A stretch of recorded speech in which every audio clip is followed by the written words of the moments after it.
안녕하세요. 암 재활 운동 전문가 이재상입니다. 반갑습니다. 오늘은 제가 수업 시간에 제 회원님들한테 많이 강조하는 내용을 여러분도 도움이 될 것 같아서 내용을 정리 한번 해봤습니다. 저는 한 10년 정도부터 암 한우분들만 전문적으로 수업을 하고 있습니다. 다양한 병기 또 다양한 암종의 암 한우분들을 수업을 하는데 항상 수업하기 전에 시작 전에 상담이 먼저 들어가고 그리고 이분이 왜 운동을 하려고 하는지 등에 대해서 여쭤봅니다. 그러면 크게 세 가지 파트로 말씀해 주십니다. 첫 번째가 치료로 인하여 생겨나는 다양한 부작용을 운동을 통해서 완화시켜 주고 싶다라는 얘기가 제일 많았고, 두 번째는 그 어떤 부작용을 떠나서 떨어진 체력을 좀 더 끌어올리고 싶다라는 것도 있었습니다. 그리고 세 번째는 어떤 환우분들은 재발과 전이를 막고자 운동을 선택했다라고 하신 분도 있습니다. 그러면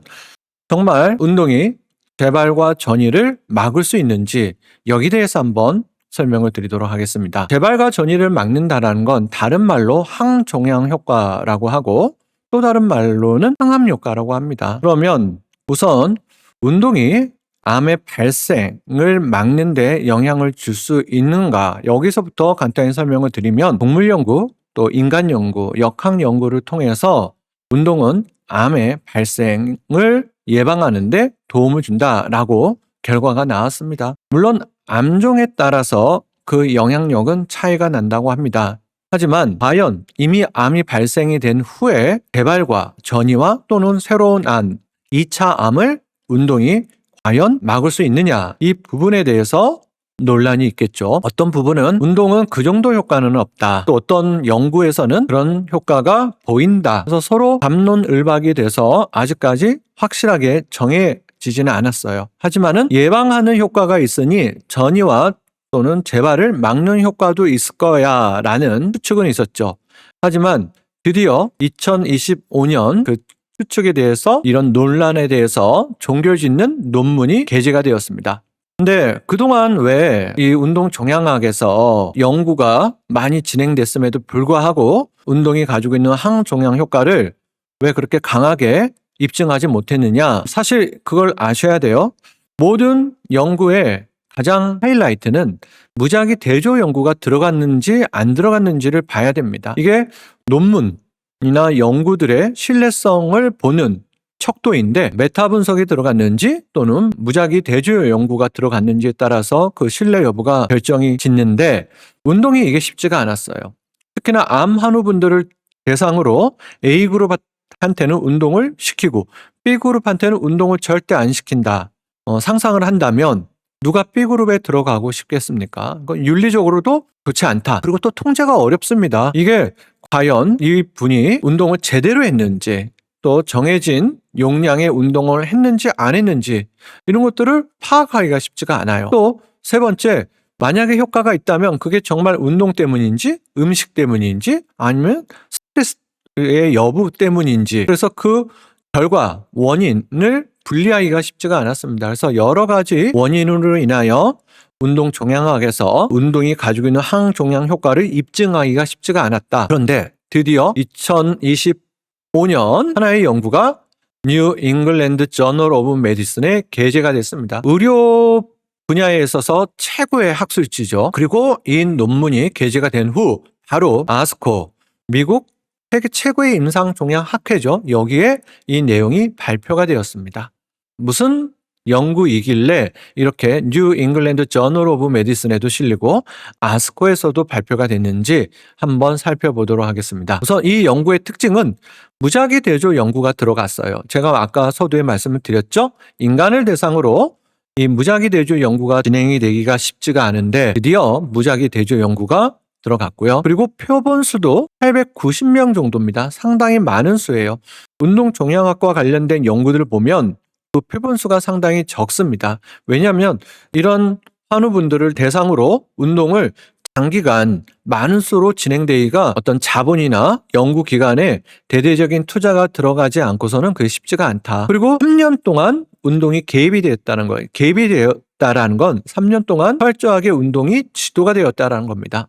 그리고 8년 동안 추적을 했습니다. 상당히 오랜 기간 장기 추적을 한 연구죠. 그리고 무엇보다도 인간 대상으로 한 3상 연구였습니다. 우리가 전임상, 그리고 1상, 2상, 그리고 나서 3상, 3상이 어느 정도 통과가 되면 약을 기준으로 보면 시판이 되는 정도죠. 이 3상 연구가 진행이 되었다는 겁니다. 누구를 대상으로 했냐? 내용을 좀 보면 대장암 환우분들을 대상으로 889명, 위험도가 있는 0기나 1기가 아닌 2기 또는 3기의 환우분들을 대상으로 했고, 참가자들은 다 항암을 하셨던 분들입니다.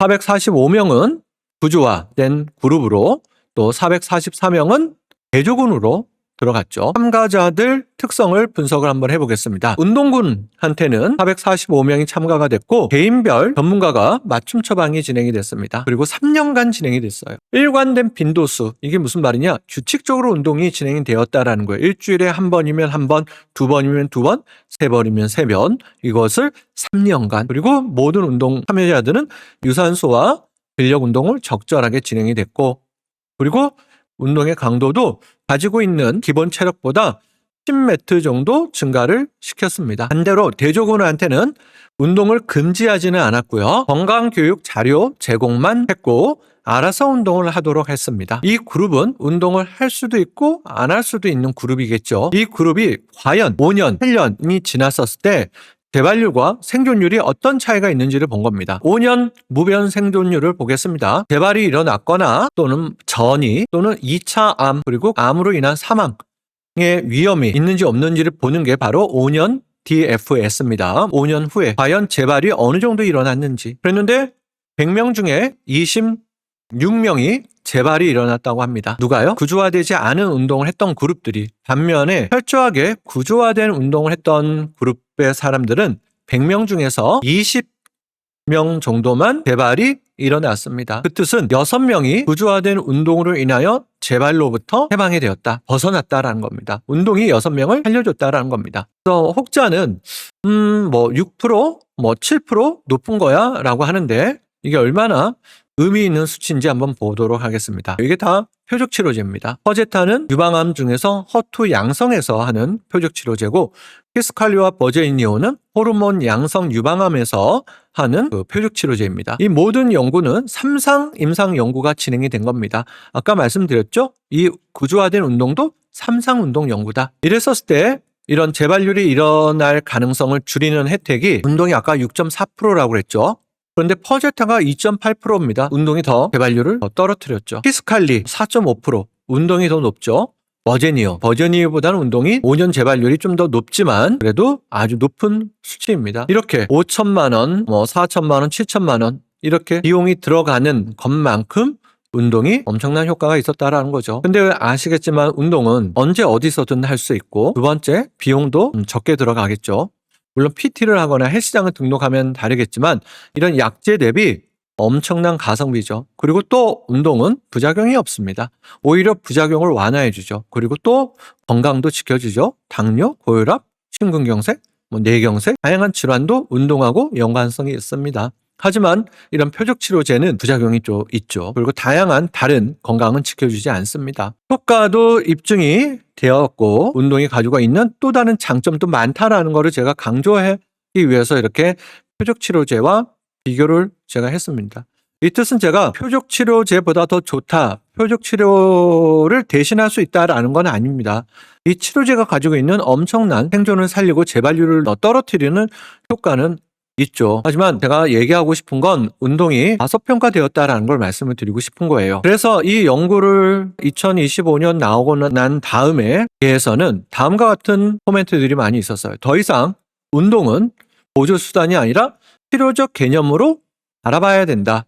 그러니까 부작용을 완화하고 체력을 끌어올리고 다양한 건강을 지켜주는 역할이 운동의 역할이었는데, 이거 치료적 개념을 한번 지켜봐야겠다라는 코멘트들이 많이 생겨나는 거죠. 그리고 거의 최고 수준의 근거였다. 이 논문, 이 연구가 가지고 있는 그 신뢰성이 더 이상 뭘 덧붙일 요소가 없을 정도로 완벽했다라는 겁니다. 3상까지 했고, 대조 연구했고, 표본도 충분했고, 장기간 추적 연구했고, 거의 완벽했다라는 겁니다. 거의 무작위 3상 임상실험, 표적치료제, 신약을 준비하기 위한 3상 실험하고 거의 동등한 수준의 연구였다. 그리고 네이처지에서도 또 언급을 했습니다. 암 생존자의 관리를 하는 부분에 있어서 뭔가 새로운 패러다임이 만들어져야 된다 언급을 했죠. 그리고 그 아스코에서는 이런 구조화된 운동이 표준 진료에 안에 넣어야 된다. 이게 무슨 말이냐? 예전에는 의사 선생님들이 주기적으로 6개월 검진, 1년 검진 그런 과정 안에서 환우분들 영상 검사하고 또 혈액 검사하면서 예후 관리를 해주죠. 암이 커졌는지, 암이 새로 생겼는지 이런 걸 보는 거죠. 이럴 때 과거에는 운동을 하면 좋다라는 공고 수준이었어요. 하지만 운동을 해야 합니다 라고 언급을 하고 치료 전략으로 넣어야 된다라는 거예요. 왜? 아까 제가 말씀드렸죠? 6%에서 7%의 재발률을 떨어뜨리는 요소가 바로 운동이었기 때문입니다. 그러면 여기서 중요한 또 질문 하나 해볼게요. 모든 운동이 이런 같은 효과를 낼까? 이게 무슨 말이죠? 일단 아까 재발률을 떨어뜨리는 항암 효과가 어떤 운동이든 다 그런 효과가 있는지를 본 겁니다. 결과적으로는 적절한 운동만 효과가 컸습니다. 너무 낮은, 너무 쉽고 운동 같지 않은 이런 운동은 효과가 거의 없었다고 합니다. 결과적으로. 그리고 너무 무리한 운동은요, 오히려 악 영향이 있을 수 있었다라고 코멘트가 있었습니다. 그러면 다른 연구를 하나 설명을 드리면서 설명을 할게요. 너무 낮은 강도로 운동하면 물약이 될 수 있습니다. 플라시보 효과, 위약하고 같은 효과인 거죠. 결정암 환자 830명 정도를 3기 환우분들을 가지고 항암 후 운동을 했고 운동 강도를 분석을 했는데 아주 낮은 강도, 이 3m라는 건 제가 쉽게 얘기할게요. 1m는 앉아서 쉬고 있는 겁니다. 그러면 3m는 그것보다 3배의 활동량이니까 그냥 일상생활 정도만 했던 그룹이에요. 뭐 집안일 하고 마트 갔다 오고 그 정도입니다. 운동이라고 할 수 없는 정도. 이 정도를 했던 그룹들은 예후가 좋지가 않았습니다. 무병 생존율이 그렇게 좋게 개선이 되지 않았어요. 반대로 적절하게 운동했던 중고강도로 운동했던 그룹들이 제일 좋았습니다. 생존율과 무병 생존율이. 그러면 여기서 18에서 26m라고 했는데 이 정도는 빨리 걷기 기준으로 하루에 45분에서 60분 정도 주 5회 정도 했던 그룹들입니다. 그러니까 천천히 걷거나 또는 일주일에 한 번 걷거나 이러면 또 효과가 틀리겠죠. 여기 주 5회 정도라고 얘기했습니다. 그러니까 주 5회 거의 가능한 매일이겠죠. 그리고 1시간 정도 빠른 걷기 수준이 가장 좋았습니다. 근데 여기서 18m라고 했죠. 근데 여기서 자세히 보면 26.9m까지 효과가 있었다. 그러면 빨리 걷기에서 천천히 뛰기까지가 이런 효과가 가장 컸고 너무 무리하게 운동했던 그룹은 무병 생존율이 증가가 되는 그 가능성이 한계가 있었다. 그런데 간혹 저는 이런 얘기를 할 때가 있어요. 운동이 어떻게 보면 명약이고 아주 좋은 도구인데 자칫 잘못하면 운동이 아니라 그게 스트레스로 다가올 수도 있다. 너무 회복이 없는 운동, 과도한 운동, 자기 자신을 혹사시키는 운동을 하신 분들이 간혹 있습니다. 제가 그 예를 나중에 다시 설명을 드릴 건데 또 다른 연구예요. 동물 연구입니다. 동물을 가지고 연구를 했어요. 왜? 인간을 가지고 연구의 결과를 얻어내기 위해서 그 환우분들을 혹사시키는 정도의 수준의 운동 강도를 할 수가 없겠죠. 그래서 동물 연구를 본 거예요. 동물 연구를 했는데 강제적으로 했습니다. 억지로 운동을 시켰어요. 무리한 강도로 했더니 종양이 커졌다고 합니다. 그러니까 여기서 운동이 커졌다라는 것도 이유가 있을 수 있겠지만 중요한 건 이 스트레스, 이런 과한 운동이 스트레스를 유발하고 그 스트레스가 암의 성장을 일으켜 수도 있다라는 관점에서도 볼 수 있는 겁니다. 과한 운동이, 휴식이 없는 운동이, 혹사 수준의 운동이 항상 좋은 것만은 아니다. 2024년 비교적 최신의 연구고요. 운동 종양학에서 아주 많이 언급을 하는 연구입니다. 쥐에게 인간 유방암 세포를 이식을 했습니다. 그리고 운동을 아예 시키지 않았고요. 저강도로 운동을 했고 중강도로 운동했고 아주 높은 고강도로 운동을 했습니다. 쥐에게 런닝머신을 시킨 겁니다. 이랬었을 때 운동 강도별 종양 성장하고 연관성이 있느냐 이걸 본 거죠. 결과입니다. 중강도로 운동했던 그룹이 종양 성장이 지연이 제일 높았습니다. 그래서 중강도가 아주 중요한 겁니다. 그리고 종양 무게도 감소가 됐습니다. 성장도 지연되고 종양이 줄어들었다라는 거죠. 하지만 저강도와 고강도는 그렇게 큰 효과가 없습니다. 그래서 제가 늘 얘기합니다. 중강도 강도, 중에서 고강도 그 사이로 운동을 해야 종양이 줄어드는 그런 효과가 있을 수 있다. 항종양 효과가 있을 수 있다. 동물 연구에서 이렇게 밝혀졌다. 그리고 높은 강도로 운동을 했더니 좋지 않은 결과가 발생이 되었다. 그러면 어떤 근거에 의해서 좋지 않은 결과가 일어났냐? 그 어떤 생물학적 메커니즘은 무엇이었느냐? 그냥 암 사이즈가 커졌어. 종양 무게가 늘어났어. 이런 거 말고 어떤 생물 분자학적인 원인이 이런 암 사이즈를 크게 했느냐? 이 과도한 운동이. 자, 우선 첫 번째, 염증성 사이토카인들이 엄청 늘어났다고 합니다. 무엇을 했을 때? 회복이 없는 수준으로 운동하는 그 정도가 심할수록 이런 염증성 사이토카인이 증가가 됐다. 우리가 암의 홀마크가 한 10가지, 요즘은 한 13가지로 보죠. 암이 가지고 있는 특징을 보는 겁니다. 과거에는 7개, 그리고 10개. 네이처지에서 작년에 발표한 거는 13가지 정도로 암의 특징이 나눠져 있습니다. 그 중에 하나가 바로 만성염증이 암의 발생을 일으키는 부분이 있다 했는데, 운동이 이런 만성염증을 오히려 촉진시킨 부분이 있다. 무엇이요? 회복을 무시한 운동. 지금 제가 자꾸 강조합니다. 운동이 아니라 그 운동 앞에 붙어있는 이 단어가 이러한 원인이 된다는 겁니다. 두 번째, 암의 홀마크 중에 또 중요한 암의 특징이 산성화 환경이죠. 이 pH 수치가 떨어지는 겁니다. 수소 이온이 너무 많아져서 이런 산성화 환경이 되죠. 이런 산성화 환경이 되면 면역 능력도 떨어지고, 그리고 침습과 전이의 위험성도 커집니다. 과한 운동, 우리가 소위 말하면 알배겼다, 젖살이 너무 많이 나와서 못 움직이겠다, 살짝만 건드려도 너무 아프다. 운동이 이런 것들을 더 촉진시키다 보니 침습과 전이를 촉진시킬 수 있는 부분이 있다. 너무 과한 운동은 이렇게 활성산소가 많이 분비가 되죠. 그로 인하여 산화 스트레스가 증가가 되고, 그럼 거기서 끝나는 게 아니라 우리의 정상적인 세포, DNA들을 손상시키게 되죠. 암의 또 다른 특징 또는 원인 중에 하나가 유전체 불안정성이죠. 운동이 이런 유전체 불안정성을 더 높였다라는 겁니다. 과도한 운동이. 그리고 또 2022년인가요? 3년도에 저산소 환경을 주제로 노벨 생리의학상이 수상이 되었죠. 암세포가 알고 봤더니 저산소 환경이 특징이더라. 근데 운동을 너무 과하게 운동하면 이런 저산소 환경이 더 촉진이 된다는 겁니다. 결국은 이런 것들이 혈관과 또 주변의 세포들이 전이 친화적으로 변화될 수 있다. 그럼 무엇보다도 오히려 너무 심한 운동, 과한 운동은, 회복이 없는 운동은 면역 능력이 떨어진다는 거죠. 이런 면역 기능이 우리가 제대로 발휘가 되어야 이상한 바이러스, 암세포와 같은 비정상적인 세포들을 공격하거나 파멸시키는 능력이 있는데, 이 능력이 떨어져 버리는 거다. 결국은 암의 침습과 전이가 될 수 있는 친화적 환경이 만들어진다. 무엇이? 이런 과도한 운동이. 운동은 잘하면 명약, 만병통치약이지만 잘못하면 독약이 될 수 있다라는 근거가 바로 여기 있는 겁니다. 간혹 제가 다시 한번 말씀을 드려요. 암 한우분들은 암의 특징에 대해서 여쭤보면 거의 모르십니다. 제가 아까 말씀드렸죠? 13가지 정도 암의 특징이 있다. 왜냐하면 암세포마다 가지고 있는 특징이 다 다릅니다. 하지만 공통적으로 가지고 있는 특징도 있죠. 그 공통적으로 가지고 있는 특징이 보통 13가지 정도고, 이 13가지 정도를 다 알 필요는 없지만 최소한 6가지는 알았으면 좋겠어요. 암은 만성염증하고 친하다. 신생혈관을 촉진할 수 있는 기능이 있다. 그리고 암세포, 종양, 미세종양 주변 환경 봤더니 산성화가 많이 되어 있다는 겁니다. 그리고 면역 회피, 우리의 가지고 있는 면역 기능을 피해서 도망다니는 능력이 있을 수 있다. 그리고 비정상적인 대사 능력이 뛰어나고 저산소 환경이 되게 흑화되어 있다.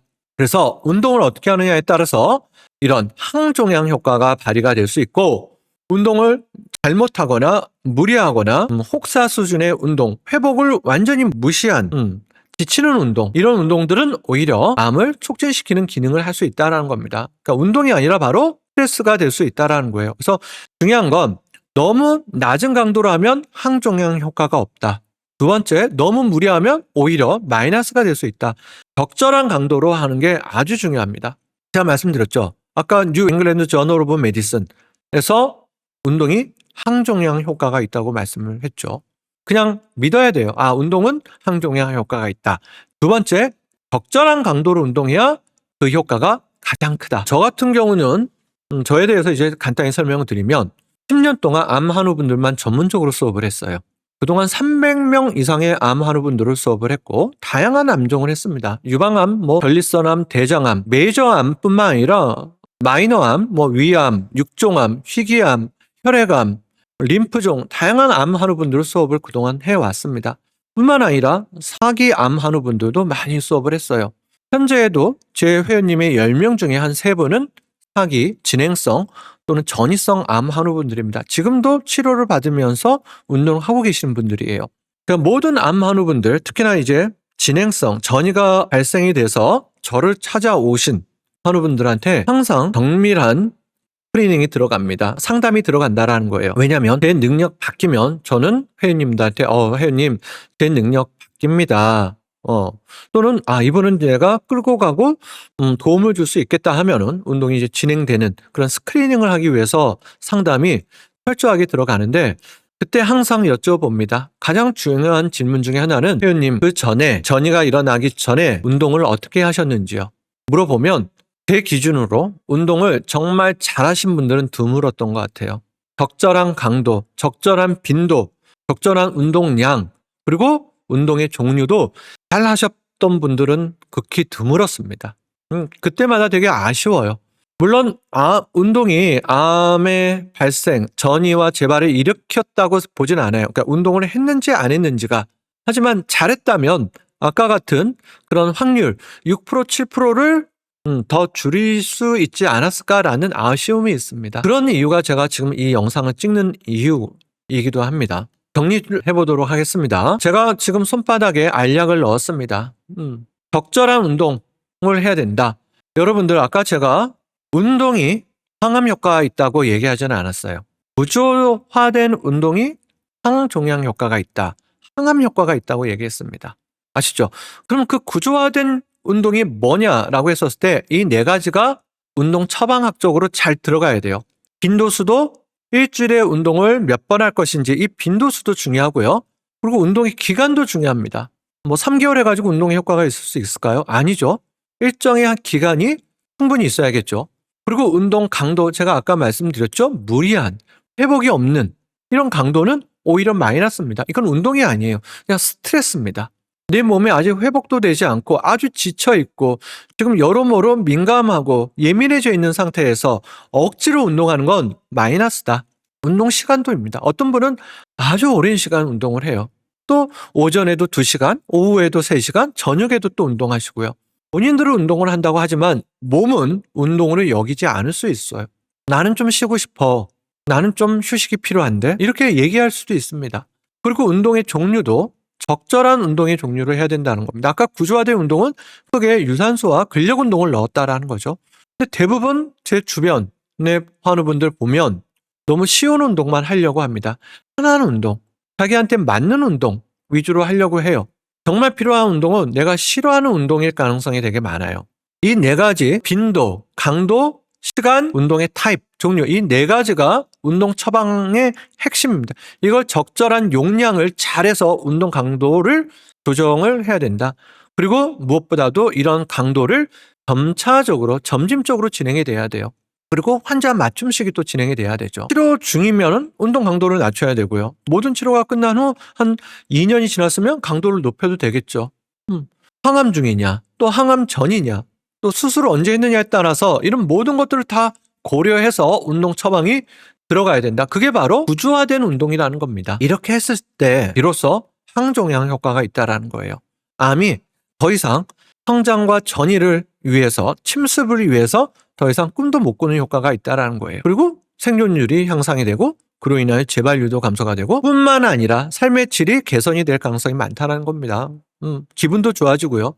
체력도 좋아지고 여유가 생기고 여기저기가 안 아프고, 이게 바로 구조화된 운동을 했었을 때 나오는 효과이다. 그러면 암재활 트레이너 관점에서 봤었을 때 어떤 식으로 운동하면 너무 쉬워서 항종양 효과가 없고 또 어떤 식으로 하면 오히려 친종양 효과가 있는지를 예를 들어서 설명을 할게요. 어쩌다 한번 하는 겁니다. 일주일의 기준으로 그 1회도 안 하신 분들도 있죠. 빈도가 되게 중요해요. 약이라고 생각하셨으면 좋겠어요. 이 운동의 약도 반감기가 있고 약의 효과가 평생 가는 게 아니잖아요. 그런데 효과가 있고 그 약의 효과가 떨어지면 다시 운동을 해서 약의 효과를 유지를 해야 되는데 리듬을 잃어버린 겁니다. 그러면 운동의 효과가 줄어들겠죠. 어쩌다 한 번, 일주일에 한 번도 약합니다. 일주일에 최소한 2-3번은 해줘야 돼요. 그게 근력 운동이든 유산소 운동이든. 두 번째, 강도도 너무 약하게 해요. 그러면 효과가 없습니다. 어느 정도 심박이 올라가고 땀이 나고 근육이 약간은 타들어가는 느낌, 이 정도의 운동 강도가 필요한데 전혀 그렇게 안 하신 분도 되게 많아요. 2시간, 3시간을 운동하는데 전혀 맥박이 오르지 않고 옆에 있는 사람하고 몇 시간이고 수다 떨 수 있는 정도는 저는 몸에서 얘기하건대 운동으로 여기지 않을 수 있습니다. 그리고 운동 시간도 너무 짧은 경우도 있을 수 있겠죠. 빈도도 약하고 강도도 약한데 만약에 강도가 너무 강하다면 운동 시간은 10분에서 15분도 가능할 수 있습니다. 하지만 강도도 약한데 운동 시간도 너무 줄어들면 운동의 효과가 충분히 발휘가 안 됩니다. 그리고 운동의 종류, 뭐 요가를 했는지, 뭐 헬스를 했는지, 뭐 달리기를 했는지, 자전거를 탔는지, 등산했는지, 수영을 했는지, 저는 어떤 운동이 좋다, 나쁘다 얘기하고 싶지는 않아요. 하지만 근력 운동, 유산소 운동, 유연성 운동, 이 세 가지로 균형 잡히게 운동을 해야 가장 효과가 좋았다라고 말씀을 드리고 싶은 거예요. 그리고 근육 중에서도 순근육, 대근육 위주로 운동했던 그룹들이 더 효과가 있었다. 반대로 너무 무리한 운동입니다. 회복 없이 계속 하는 겁니다. 어떤 불안한 마음에, 어떤 분은, 제가 아시는 분은 정말 매일 쉬지도 않고 운동하시는 분들이 있어요. 가족들이 이건 무리하는 거다 해도 듣지를 않습니다. 그리고 또 오전에도 운동하고 점심에도 운동하고 저녁에도 운동하고 휴식이 없는 운동을 하시는 분들이 상당히 많아요. 저는 이제 그런 분들 보면 상당히 좀 불안한 부분이 있어요. 왜냐하면 지금 만약에 이분이 한 10년이 지났어요. 치료가 끝나고 10년 정도가 지났다 하면은 거의 완치라는 표현을 쓸 수 있는 암들이 있죠. 이런 분들한테는 그게 괜찮을 수도 있겠지만 치료가 끝난 지 몇 개월 되지도 않았는데 그런 식으로 하면 정말 몸에 안 좋은 효과가 있을 수 있습니다. 그래서 적절한 빈도로 해야 된다라는 겁니다. 그리고 강도도 너무 심한 강도 해서는 안 된다. 제가 늘 얘기하죠. 우리가 런닝머신 기준으로 10을 놓고 달리기를 하는데 그게 좋은가요? 나쁜가요? 지금 치료가 막 끝난 사람한테는 안 좋을 수 있습니다. 무리해서는 안 돼요. 하지만 아까 제가 말씀드렸죠? 시간이 많이 지난 후 5년, 6년, 7년이 그때쯤이면 전혀 상관이 없겠죠. 저는 오히려 권합니다. 이런 강도의 수준을. 그러니까 내가 어떤 치료 단계에 있느냐에 따라서 같은 강도도 그게 고강도가 될 수 있고 저강도가 될 수 있다라는 거. 하지만 너무 무리할 정도로 해서는 안 된다. 너무 무겁게 심장이 너무 타들어갈 것 같은 운동은 좀 가급적 피해야 된다. 그리고 너무 장시간 운동하는 것도 좀 피했으면 좋겠어요. 어떤 분은 그런 분들 있죠. 일주일 내내 운동을 안 했는데 일요일마다 되게 높은 산을 탑니다. 저는 이것도 몸에서 스트레스로 여길 수도 있다고 봅니다. 적절하게 운동을 주기적으로 해야 되는데 계속 안 하다가 어느 날 갑자기 과도한 신체 활동은 오버가 될 수 있다, 무리가 될 수 있다라는 겁니다. 그리고 운동의 종류도 자신의 상태에 맞는 것을 선택을 해야겠죠. 예를 들면 높은 병기였고 나이도 젊고 예후적 병기도 좋지 않고, 예후적 병기라는 건 뭐 KI67 주스라든지 P53이라든지 조직 등급이라든지 핵분화도 등급, 이런 것들이 좋지 않은 개발과 전이 위험성이 높은 그룹들이 있습니다. 그런데 6개월도 안 돼서 뭐 예를 들면 마라톤을 한다든가 크로스핏을 한다든가 거의 이렇게 심박이 막 170, 180까지 올라가는 운동을 한다든가, 그런 운동들은 제 관점에서 봤을 때는 그거는 좋지 않습니다. 정리를 하겠습니다. 제가 말씀을 드렸죠. 서두에 운동은 단순히 그 부작용을 완화하고 체력을 끌어올리고 근육을 만들어주고 뼈를 튼튼하게 하고 지방을 태우고 이런 개념이 아니라 암 환자분들에게 있어서 항암 효과가 있었다. 어떤 운동이? 구조화되는 운동이. 하지만 제가 얘기했습니다. 너무 낮은 강도로 운동하거나 그러면 운동의 효과가 없고, 반대로 너무 높은 소위 말해서 너무 빡세게 하는 운동은 항종양 효과가 상당히 적고 오히려 몸을 상당히 스트레스 단계로 만들어서 암이 성장하기 좋은 환경으로 만들 수 있다는 겁니다. 운동이 아니라 그건 스트레스예요. 그렇기 때문에 구조화된 운동을 해야 된다는 겁니다. 이 논문, 아까 뉴 잉글랜드 저널 오브 메디슨 또는 세계 최고의 임상종양학회에서 발표한 그 논문은 구조화된 운동을 강조를 했습니다. 그냥 운동이 아니라 구조화된 운동, 잘 짜여진 그 운동 프로그램이 예후를 좋게 했다. 그게 바로 운동 강도를 설정하는 건 빈도, 강도, 운동의 시간, 그다음에 운동의 종류들, 이런 것들을 잘 짜서 거기에 맞춰서 점차성을 갖고 운동 강도를 높이고 장기간 운동해야겠죠. 최소한 3년. 그 정도 운동해야 됩니다. 그렇게 했었을 때 비로소 운동이 환자분들한테 그 진정한 가치와 그 효과를 선물을 줄 겁니다. 그러니까 제 얘기는 운동을 열심히 하자가 아니라 잘해야 된다는 겁니다. 그래야 진정한 항종양 효과가 있다는 겁니다. 네. 그래서 포인트는 열심히보다 잘해야 된다. 그 잘해야 된다는 건 그 FITT 운동 처방 도구를 잘 활용을 해서 자신에게 맞게 점차성을 갖고 운동을 하셨으면 좋겠습니다. 네, 오늘 강의 여기까지 하도록 하겠습니다. 감사합니다.